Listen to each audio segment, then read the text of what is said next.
ನಾವು ಜೀವ ಇದ್ದಷ್ಟು ಜೀವ ಸರ್, ನಾವು ಸತ್ರು ನಮ್ಮ ಮಕ್ಕಳು ಸಮೇತ ಬಿಡುವುದಿಲ್ಲ. ನಾನೀಗ ಕಡಬದಿಂದ ಬಂದಿದ್ದೇನೆ. ಯಾರ ವಿರುದ್ಧ ಕೂಡ ನಾವು ಹೋರಾಟ ಅಲ್ಲ, ಯಾರು ಅತ್ಯಾಚಾರ ಮಾಡಿದ್ದಾರೆ ಅವರ ವಿರುದ್ಧ ಮಾತ್ರ ನಮ್ಮ ಹೋರಾಟ. ನ್ಯಾಯ ಸಿಗುವವರೆಗೂ ಹೋರಾಟ ಮಾಡ್ತೇವೆ.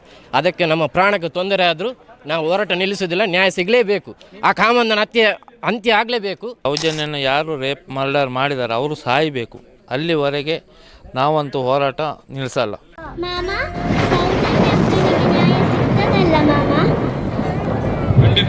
ಖಂಡಿತ ಸಿಗ್ತದೆ.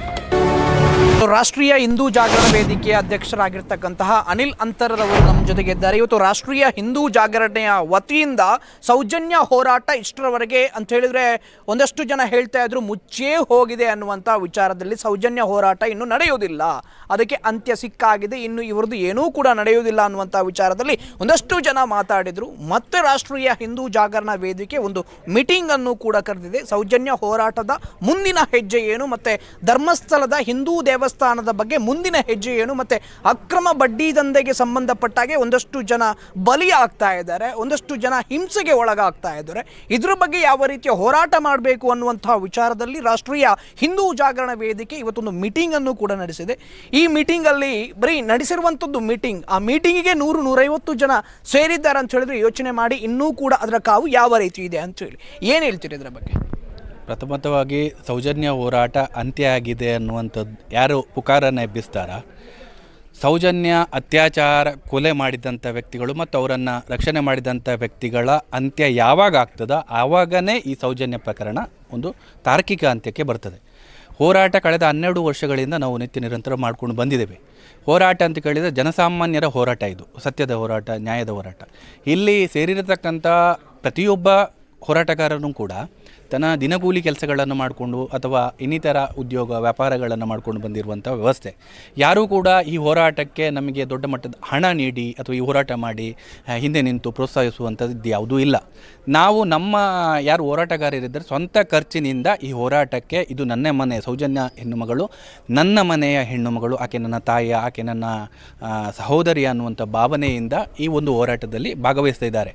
ಹಾಗಾಗಿ ಸ್ವಲ್ಪ ಕಳೆದ ಒಂದು 6 ತಿಂಗಳಲ್ಲಿ ಸ್ವಲ್ಪ ನಾವು ಹೋರಾಟವನ್ನು ಸ್ವಲ್ಪ ಸ್ಥಗಿತಗೊಳಿಸಿದ್ದು. ಕಾರಣ ಸಾಕಷ್ಟು ಲೋಕಸಭೆ ಚುನಾವಣೆ ಬಂದಿತ್ತು, ಅನಂತರ ನೀತಿ ಸಂಹಿತೆಗಳು ಬಂದಿತ್ತು, ಅನಂತರ ವಿಶೇಷವಾಗಿ ಮಹೇಶ್ ರೆಡ್ಡಿ ತಿಮ್ಮರೋಡಿ ಅವರಿಗೆ ಸೌಜನ್ಯ ಪ್ರಕರಣದ ಬಗ್ಗೆ, ಜಸ್ಟಿಸ್ ಫಾರ್ ಸೌಜನ್ಯ ಮತ್ತು ದೇಶದಲ್ಲಿ ಎಲ್ಲೇ ಒಂದು ಅತ್ಯಾಚಾರ ನಡೆದರೂ ಕೂಡ ಅದರ ಬಗ್ಗೆ ಮಾತಾಡಬಾರ್ದು ಅನ್ನುವಂಥದ್ದು ಹೈಕೋರ್ಟಿನ ಆದೇಶ ಆಗಿತ್ತು. ಈ ದೇಶದ ಕಾನೂನಿಗೆ ನಾವು ಪ್ರಜಾಪ್ರಭುತ್ವ ವ್ಯವಸ್ಥೆಯನ್ನು ನಂಬಿರತಕ್ಕಂಥ ರಾಷ್ಟ್ರೀಯ ಹಿಂದೂ ಜಾಗರಣ ವೇದಿಕೆ ಹಾಗೂ ಪ್ರಜಾಪ್ರಭುತ್ವ ವೇದಿಕೆ ಮತ್ತು ಸೌಜನ್ಯ ಹೋರಾಟಗಾರರು ತಲೆಬಗ್ತೇವೆ. ಆ ಒಂದು ಅವರು ಯಾವುದೇ ರೀತಿಯಾದ ತೀರ್ಪು ಕೊಟ್ಟಿದ್ದರೂ ಕೂಡ ಅದು ಕೋರ್ಟಿನ ಆದೇಶ. ಅದಕ್ಕೋಸ್ಕರ ನಾವು ಇಲ್ಲಿಯವರೆಗೂ ಕೂಡ ಆ ಹೋರಾಟದಲ್ಲಿ ಸ್ವಲ್ಪ ಹಿಂದೆ ನಿಂತ್ಕೊಂಡಿದ್ದೆ. ಯಾಕೆಂತ ಹೇಳಿದ್ರೆ ಆ ಒಂದು ನ್ಯಾಯಾಂಗ ವ್ಯವಸ್ಥೆಗೆ ಒಂದು ಗೌರವ ಕೊಟ್ಟು ಇನ್ನು ಮುಂದೆ ಖಂಡಿತವಾಗಿಯೂ ಕೂಡ ಸೌಜನ್ಯ ಅತ್ಯಾಚಾರ ಕೊಲೆ ಪ್ರಕರಣದ ಅಂತಿಮ ಹಂತದ ಹೋರಾಟ ಖಂಡಿತವಾಗಿಯೂ ಮುಂದಿನ ದಿನಗಳಲ್ಲಿ ಮಾಡ್ತೇವೆ. ಹಾಗಾಗಿ ಸುಪ್ರೀಂ ಕೋರ್ಟಿನಲ್ಲಿ ಕೂಡ ಈ ಪ್ರಕರಣದ ನ್ಯಾಯಕ್ಕಾಗಿ ಖಂಡಿತವಾಗಲೂ ಕಾನೂನಾತ್ಮಕವಾಗಿ ಹೋರಾಟವನ್ನು ಮಾಡ್ತೇವೆ. SKDRDP ಅನ್ನುವಂಥ ಒಂದು ಅಕ್ರಮ ಬಡ್ಡಿ ದಂಧೆಯನ್ನು ಮಾಡ್ತಾ ಬಂದಿದೆ. ಕರ್ನಾಟಕ ರಾಜ್ಯದ ಉತ್ತರ ಕರ್ನಾಟಕ ಮತ್ತು ಮಧ್ಯ ಕರ್ನಾಟಕ ಮತ್ತು ಮಲೆನಾಡು ಮತ್ತು ಕರಾವಳಿ ಕರ್ನಾಟಕ ಎಲ್ಲ ಭಾಗಗಳಲ್ಲೂ ಕೂಡ ನಾವು ದೊಡ್ಡ ಮಟ್ಟದ ಹೋರಾಟವನ್ನು ಒಂದು ಕಡೆಯಿಂದ ಮಾಡ್ತೇವೆ. ಅದಕ್ಕೆ ಯಾರು ಶೋಷಿತ ವರ್ಗ ಇದೆ ಅವರಿಗೆ ನ್ಯಾಯವನ್ನು ಕೊಡುವಂಥ ಕೆಲಸವನ್ನು ನಾವು ಪ್ರಾಮಾಣಿಕವಾಗಿ ಮಾಡ್ತೇವೆ. ಅದರ ಜೊತೆ ಮಂಜುನಾಥ ದೇವರು ಸನಾತನ ಹಿಂದೂ ಧರ್ಮದ ಆಸ್ತಿ.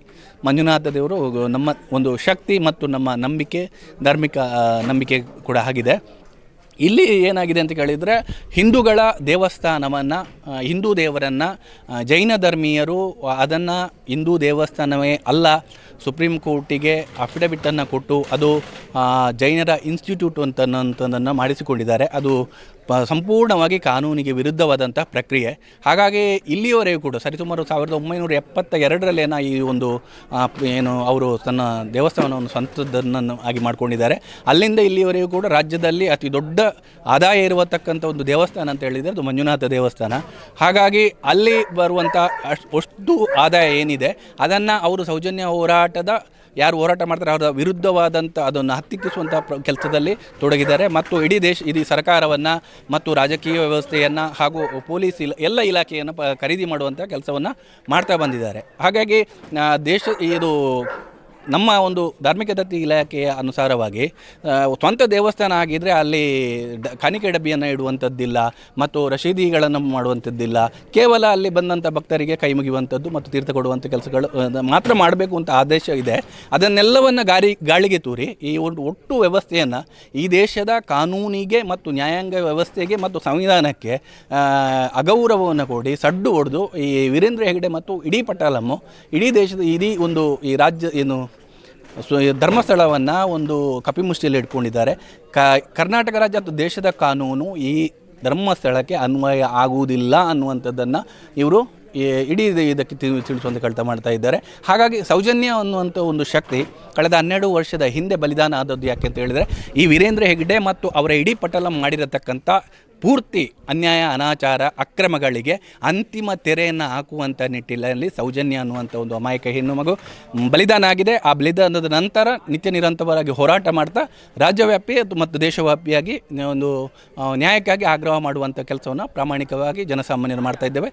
ಈ ಒಂದು ವಿಚಾರದಲ್ಲಿ ಧ್ವನಿ ಎತ್ತುವಂಥ ಕೆಲಸವನ್ನು ಮಾಡಬೇಕು ಮತ್ತು ಅದು ದೇವಸ್ಥಾನ ಮತ್ತು ಹಿಂದೂಗಳ ಧಾರ್ಮಿಕ ಶ್ರದ್ಧಾ ಕೇಂದ್ರವಾದಂತಹ ಮಂಜುನಾಥನ ದೇವಸ್ಥಾನ ಹಿಂದೂಗಳ ಆಡಳಿತಕ್ಕೆ ಬರಬೇಕು. ಅಲ್ಲ ರಾಜಕೀಯ ಪಕ್ಷಗಳ ನಾಯಕರುಗಳಿಗೂ ಕೂಡ ಈ ಸಂದರ್ಭದಲ್ಲಿ ನಮ್ಮ ವಿನಂತಿ ಏನಂತ ಕೇಳಿದರೆ ಇನ್ನಾದರೂ ನೀವು ವೀರೇಂದ್ರ ಹೆಗ್ಗಡೆಯ ಪರವಾಗಿ ಅಥವಾ ಬಕೆಟ್ ಇಡುವಂಥದ್ದು ಅಲ್ಲಿನ ಹುಂಡಿ ದುಡ್ಡಿಗೆ ಕೈಚಾಚುವಂಥದ್ದನ್ನು ಬಿಟ್ಟು ಪ್ರಾಮಾಣಿಕವಾಗಿ ಸತ್ಯ ಧರ್ಮ ನ್ಯಾಯಯುತವಾಗಿ ಧರ್ಮದ ಅನುಯಾಯಿಗಳಿದ್ದರೆ ಅದು ಆ ಒಂದು ದೇವಸ್ಥಾನವನ್ನು ಮತ್ತೆ ಧಾರ್ಮಿಕ ದತ್ತಿ ಇಲಾಖೆಗೆ ಬರುವಂಥದ್ದು ಅಥವಾ ಹಿಂದೂ ಧರ್ಮದ ಆಡಳಿತಕ್ಕೆ ಒಳಪಡುವಂಥ ರೀತಿಯಲ್ಲಿ ನೀವೊಂದು ವಿಶೇಷ ಕಾನೂನನ್ನು ತಂದು ಅದನ್ನು ವೀರೇಂದ್ರ ಹೆಗ್ಗಡೆ ಅನ್ನುವಂತಹ ಒಬ್ಬ ನೀಚನ ಕೈಯಿಂದ ಕಪಿಮುಷ್ಟಿಯಿಂದ ಬಿಡುಗಡೆಗೊಳಿಸಿ ಹಿಂದೂಗಳಿಗೆ ಅದನ್ನು ಬಿಟ್ಟುಕೊಡಬೇಕು ಅಂತ ನಾನು ಈ ಸಂದರ್ಭದಲ್ಲಿ ಎಲ್ಲ ಸಂಘಟನೆಗಳಿಗೂ ವಿನಂತಿ ಮಾಡ್ಕೊಳ್ತಾ ಇದ್ದೇನೆ.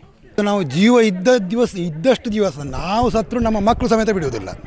ಇದು ನನ್ನ ಮನೆಯಲ್ಲಿ ಅಷ್ಟು ಇದುಂಟು. ಅದಕ್ಕೆ ಹೆಣ್ಣು ಮಕ್ಕಳಂದರೆ ಅದು ಸೌಜನ್ಯ ಒಂದು ಮಾತ್ರ ಅಲ್ಲ, ಯಾರೇ ಭಾರತ ದೇಶದಲ್ಲಿ ಯಾವುದೇ ಹೆಣ್ಣು ಮಕ್ಕಳಾಗಲಿ ಇರಲಿ, ನಾವು 84ನೇ ಇಸವಿಯಲ್ಲಿ ITC ಆಗಿದೆ. ನಮಗೆ ನಮ್ಮ ಹಿರಿಯರು ಹೇಳಿಕೊಟ್ಟದ್ದು ವಾಲ್ಕೆ ಇರ್ಬೋದು ಅಂತ ಆವಾಗಿನ ದಿನದಲ್ಲಿ ಹೇಳಿಕೊಟ್ಟದ್ದು ನಮ್ಮ ಹೆಣ್ಮಕ್ಕಳ ಹೆಣ್ಮಕ್ಕಳ ಮೇಲೆ ಕೈ ಹಾಕಿದರೆ ಅವರ ಕೈಯನ್ನೇ ಕಡಿಬೇಕಂತ ಅವತ್ತು ಕೊಟ್ಟದ್ದು ನಮಗೆ 84ನೇ ಇಸವಿಯಲ್ಲಿ. ನಮ್ಮ ಜೀವ ತೆಗೀತಾರೆ, ಅದಕ್ಕೂ ನಾವು ರೆಡಿ. ನ್ಯಾಯ ಸಿಗಲೇಬೇಕು. ಸೌಜನ್ಯ ಅಂತಲ್ಲ, ಅಲ್ಲಿ ಇಷ್ಟು ಕೊಲೆ ಅತ್ಯಾಚಾರ ಆಗಿದೆಲ್ಲ ಅವರಿಗೆ ಎಲ್ಲರಿಗೂ ನ್ಯಾಯ ಸಿಗಬೇಕು. ಸಿಗದೆ ಬಿಡುವುದಿಲ್ಲ ನಾವು. ಅಲ್ಲ, ನಾವು ಸೌಜನ್ಯ ಹೋರಾಟಕ್ಕೆ ಅವತ್ತಿನಿಂದಲೂ ಬರ್ತಾ ಇದ್ದವರು. ನಾವಂದರೆ ಯಾವ ಉದ್ದೇಶಕ್ಕೆ ಬರ್ತೇವೆ ಅಂದರೆ ಇದರಲ್ಲಿ ಒಂದು ಸತ್ಯ ಧರ್ಮ ಅಂತ ಉಂಟಲ್ಲ, ಆ ಸತ್ಯ ಧರ್ಮ ಎಲ್ಲಿ ಉಂಟು ಅಲ್ಲಿ ನಾವು ಬರುವವರು. ಬೇರೆ ಯಾವುದೇ ಇದು ಕೆಲವೊಂದು ಕಾರ್ಯಕ್ರಮಗಳಿಗೆ ನಮಗೆ ಹೋಗಲಿಕ್ಕೆ ಪುರುಸೋದೆಲ್ಲ ಇರೋದಿಲ್ಲ. ಆದ ಕಾರಣ ಇದಕ್ಕೆ ಹೋಗದಿದ್ದರೆ ನಮ್ಮ ಮನಸ್ಸಿಗೆ ಅದು ಒಂದು ತೃಪ್ತಿ ಅಂತ ಸಿಗುವುದಿಲ್ಲ. ಇದೊಂದು ಆರದ ಗಾಯ ಅಂತ ಹೇಳ್ತೇವಲ್ಲ, ಹಾಗೆ ಇದೊಂದು ಮುಗಿಯುವವರೆಗೆ ನಾವು ಬಿಡುವವರಲ್ಲ. ಎಲ್ಲಿ ಹೋರಾಟ ಆದರೂ ನಾವು ಬರ್ತೇವೆ. ನಮ್ಮ ಆರೋಗ್ಯ ಸರಿ ಇದ್ದರೆ ಎಲ್ಲಿ ಹೋರಾಟ ಆಗ್ತದೆ ಅಲ್ಲಿಗೆ ನಾವು ಬರ್ತೇವೆ. ಮತ್ತು ನ್ಯಾಯಕ್ಕಾಗಿ ನಾವು ಎಲ್ಲಿ ಎಷ್ಟು ಕಷ್ಟ. ನಾನೀಗ ಕಡಬದಿಂದ ಬಂದಿದ್ದೇನೆ. ನಾನು ಬೈಕಲ್ಲಿ ಅರ್ಧ ದಾರಿ ಅಲ್ಲಿಂದ ಬಸ್ಸಲ್ಲಿ ಬಂದು ಅಲ್ಲಿಂದ ರಿಕ್ಷಾ ಮಾಡಿ ಇಲ್ಲಿ ಬಂದಿದ್ದೇನೆ. ಬೇರೆ ಯಾವುದೇ ಒಂದು ಊಟ ಉಪಚಾರಕ್ಕೆ ಆದರೆ ಇಷ್ಟುವರೆಗೆ ಹೋಗುವಂಥ ಜಾಯಮಾನ ನಂದಲ್ಲ.